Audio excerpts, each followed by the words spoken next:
Welcome back everybody, I'm Jaran Khabi, your host, and today I'm going to react to a video called You'll Never Look at Inspector Gadget the Same Way Again.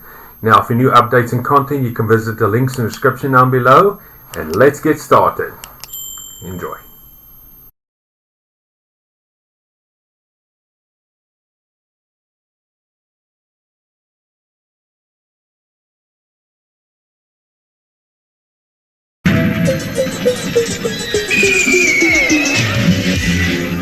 Go Gadget Copter! If those 4 words just sent you straight back to your living room floor in your pajamas, cereal bowl in hand, then you already know exactly what we're talking about today. How did Inspector Gadget actually end? Did Gadget ever catch Dr. Claw? Did Penny get even a sliver of the credit she deserved? And what about the villain we spent 3 years watching but never once got to see? The ending of Inspector Gadget is simultaneously the most satisfying and most infuriating conclusion Saturday morning cartoons ever produced. Satisfying because the formula held. Infuriating because the questions that had been building since 1983 were never answered. Once you sit with that, you really can't watch the reruns the same way.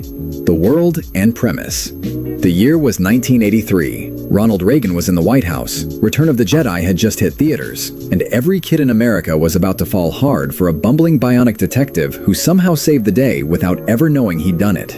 Inspector Gadget arrived on television and immediately carved out its own lane. Part spy thriller, part slapstick comedy, part science fiction adventure. The easiest way to describe it is that Get Smart and James Bond somehow had a kid together, and that kid had a Swiss Army knife surgically implanted into his entire body. The setting was Metroville, a gleaming, slightly futuristic city where a shadowy criminal organization called MAD was perpetually cooking up plans for global domination. What made this universe genuinely interesting, though, was that it was running 2 shows simultaneously. On the surface, you had Inspector Gadget, clumsy, clueless, relentlessly upbeat, fumbling through every mission with absolute confidence that he had everything under control. Beneath that, completely invisible to him, you had a real espionage thriller, driven by 2 far more capable heroes who did the actual work and never once complained about it. The basic loop was simple. MAD hatches a scheme, Gadget gets deployed, chaos proliferates, and the plan somehow gets foiled anyway. It was the Gilligan's Island of action cartoons. Everyone ended up exactly where they started, the status quo reset to 0, and you were happy to watch it happen all over again the following week. Chief, I knew this lunchbox would lead me to the saboteur. Good. The heroes we wanted to be. Striving, Captain. I think you're almost ready to try forward gear. Inspector Gadget, trench coat, fedora, extendable arms, helicopter hat, and an unshakable belief in his own competence, was one of the more original heroes Saturday morning television produced in that era. He wasn't brave in any calculated sense. He wasn't clever or strategic. What made Gadget genuinely work was his optimism. The man walked directly into catastrophe and somehow walked out the other side smiling. For a kid watching on a Saturday morning, there was something almost magical about that particular brand of obliviousness. It suggested that maybe confidence was its own kind of superpower, even when it had no business being. The gadgets themselves were playground gold. Go Gadget became the incantation every kid shouted while reaching for the remote from across the couch. The extendable arms, the built-in phone, the rocket skates. Every episode introduced a new mechanical marvel that almost always misfired in the most spectacular way imaginable. But that was the whole point. The gadgets were never the solution. They were the chaos that made the real solutions possible. And then there was Brain, the loyal, long-suffering dog who disguised himself in increasingly elaborate human costumes. Hats, overcoats, fake mustaches, the works. To shadow Gadget through each mission and protect him from threats he could never perceive. Brain was the unsung hero of the whole operation, always present, always watching, never acknowledged. He shared that distinction with someone else, as it turned out. Lead Uncle Gadget and Capey to the Metro City Art Center. That's where the possible robbery could take place. The real hero of the show. Real? It's a machine monster. That means someone must have built it. Penny ran the whole operation. That's not a retrospective reinterpretation. That's just what the show was, once you watched it closely. Inspector Gadget's niece, a sharp and resourceful young girl, was arguably the most competent character in the entire series. While her uncle wandered into danger with a cheerful wave, Penny was hacking into MAD's computer systems with her book-shaped computer, tracking villains with her wrist communicator, and coordinating Brain's movements with the precision of someone running an actual field operation. She was the intelligence analyst, the tech specialist, and the field commander, all at once, all before most kids her age were doing homework. What made Penny particularly compelling wasn't just her skill set, it was her patience. She never showed frustration with Gadget. She never angled for recognition. She never pulled him aside and explained, even once, what was actually going on around him. She just quietly, methodically saved the world, episode after episode, and then stood back and let her uncle take the bow at the end of it. There's something almost poignant about that, in retrospect. A kid who was clearly extraordinary, operating entirely in the shadow of someone who had no idea she existed in that capacity. For a generation of young viewers, Penny was one of the first characters to demonstrate that the most capable person in the room isn't always the one who gets the credit, and that the person doing the real work often has no interest in making a fuss about it. That's a sophisticated idea for a Saturday morning cartoon, and the show delivered it without ever pausing to explain what it was doing. The real protagonist of Inspector Gadget was never Gadget. It was always Penny. Gadget arrives at the scene of the final crime. The villains we loved to hate. Leave it to me. Dr. Claw. The name alone still lands with a certain weight. What made him genuinely effective as a villain was the one thing the show never gave you: his face. For the entire run of the series, Dr. Claw existed as a pair of armored gloves resting on a throne, a cold metallic voice, and a sulking cat named Mad Cat draped across his lap. That was the complete picture, and somehow it was more menacing than a fully rendered villain could have been. Your imagination did the work the animators never had to. The mystery carried real weight because the threat beneath it was credible. Dr. Claw ran a global criminal organization with genuine resources. Mad deployed agents, technology, and elaborate schemes across every episode with methodical precision. His ambitions weren't small: environmental sabotage, financial manipulation, outright world domination. These weren't cartoon crimes. They were scaled to match the sprawl of a serious spy story. And every single time one of those schemes unraveled, he delivered the same furious exit line: "I'll get you next time, Gadget. Next time," before vanishing into the episode's closing seconds. Every kid on every playground mimicked that line the next morning. And underneath the fun of it, the show had quietly been building a question it had no intention of answering. Would he ever actually get him?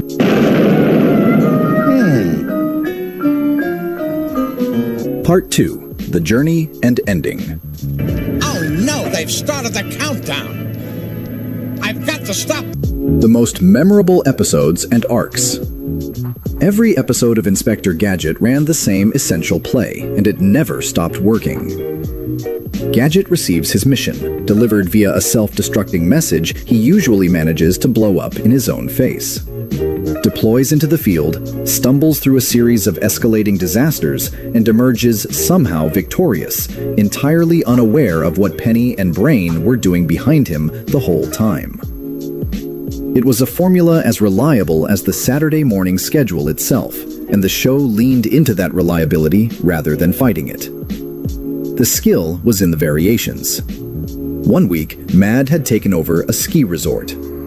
The next, they were sabotaging a space launch or engineering a global oil shortage. Dr. Claw's operation had genuine scale, which gave the show a scope that most cartoons of that era couldn't match. These weren't petty schemes. Mad wanted everything, all of it, and the plans reflected that ambition.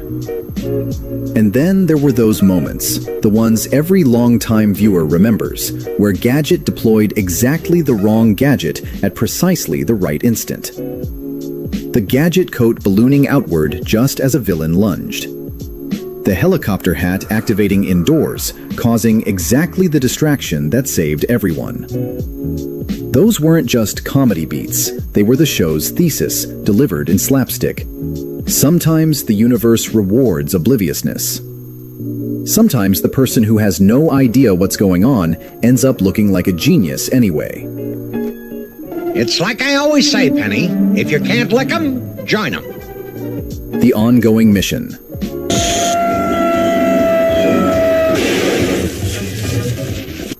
Over 86 episodes from 1983 to 1986, Inspector Gadget built a world that felt both self-contained and somehow expansive. Each episode was its own closed adventure, but the larger conflict, Gadget and Mad locked in permanent opposition, created a thread that ran through all of it, giving the series a sense of ongoing stakes even when the individual plots reset each week. Gadget himself never changed, and that was entirely deliberate. He was the same cheerful, oblivious detective in episode 86 that he was in episode 1. There was no arc, no growth, no revelation. It was the Looney Tunes model applied to spy adventure. The character wasn't meant to evolve. He was meant to endure, to be exactly the same every time you needed him, reliable as a cartoon can be. What shifted, quietly, over the course of the series was how the audience understood Penny and Brain. The more episodes you watched, the clearer it became that the victories were theirs, that the show named after Gadget was actually powered by his niece and her dog. That slow realization is the kind of thing that lands differently depending on how old you are when you catch it. As a kid, you just watched. As an adult rewatching, you can't unsee it.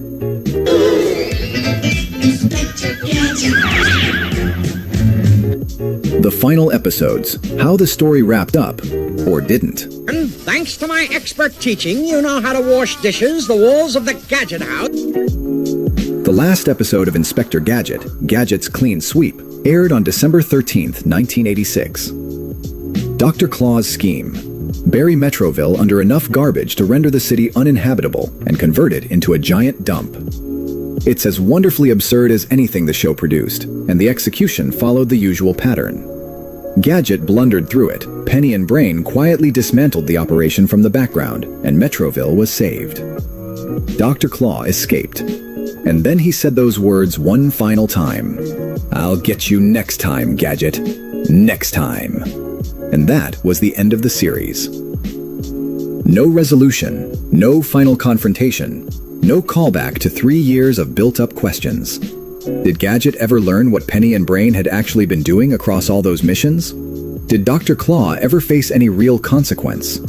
Was MAD ever dismantled, or did it just keep running in some unnamed corner of the world? Did Penny ever get a single moment of recognition for work she'd delivered 100 times over? The answer to all of it. The show ended its production run after 86 episodes and simply walked away, without looking back or offering anything like closure.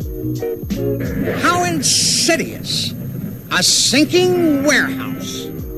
Why it ended when it did. I guess the air conditioner is out of order. Better head home. Inspector Gadget wrapped its original run in 1986, not because the story reached a conclusion, but because the episode order ran out. There was no written finale, no planned last chapter, no deliberate goodbye. The series reached 86 episodes and stopped, the way a lot of cartoons from that era did. Not with a bow, just with silence. No one at the studio sat down to write a send-off. No one staged a final confrontation. The show that had spent 3 years building towards something just quietly stepped back from the building and let the door close on its own. Inspector Gadget here. Yes, Chief, I'll be your... What could have been? Entree. Entry? That means come in! The episode that never happened is the one that stays with you. The one where Penny finally steps out of the shadows long enough for Gadget to really see her, not just as his niece, but as the person who's been running the actual operation. where the self-destructing message leads somewhere final, somewhere Dr. Claw can't escape from. Where those armored gloves come off and whatever's underneath is finally visible. Where Brain gets a moment of acknowledgement for years of silent, thankless work. None of that was ever written. The fates of all four of them, Gadget, Penny, Brain, Dr. Claw, were left permanently open.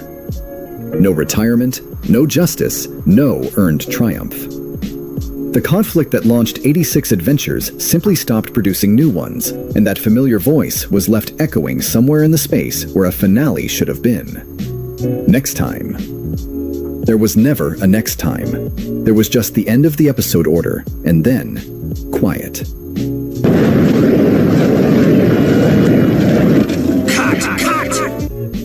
The 1983 series was the one that made you shout, "Go, go, Gadget," at your own arm. The one that made you convinced a helicopter rotor should absolutely be hidden somewhere in your school backpack.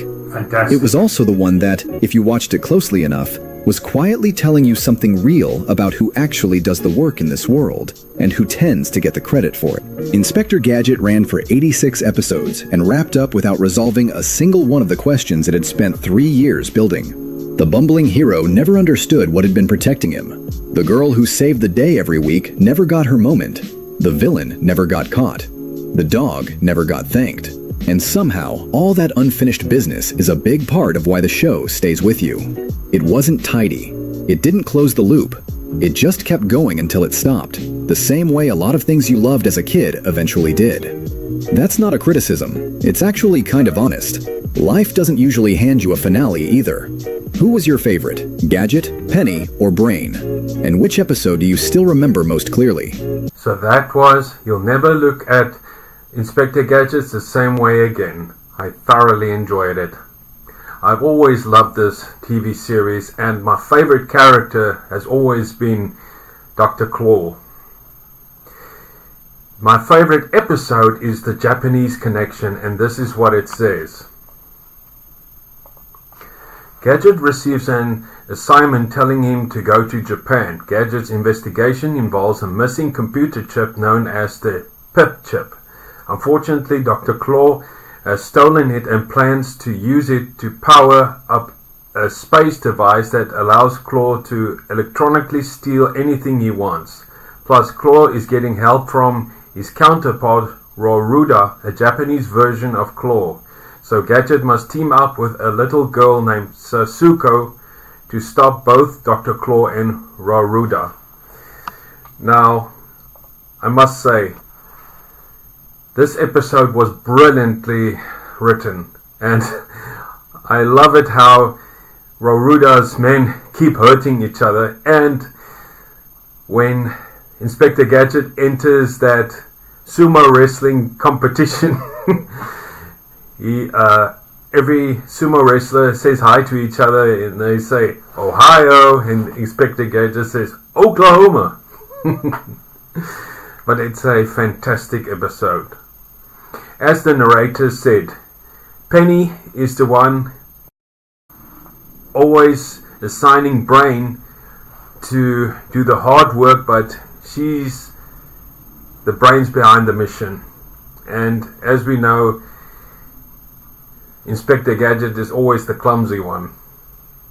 And I love the fact that Chief always gives him the assignments, and Inspector Gadget says, "Chief, I'm always on duty."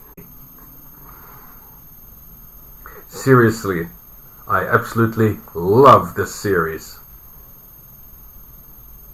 And a word of wisdom for today. Go, go, Gadget Copter. Have a blessed day further, and I'll see you next time. Goodbye.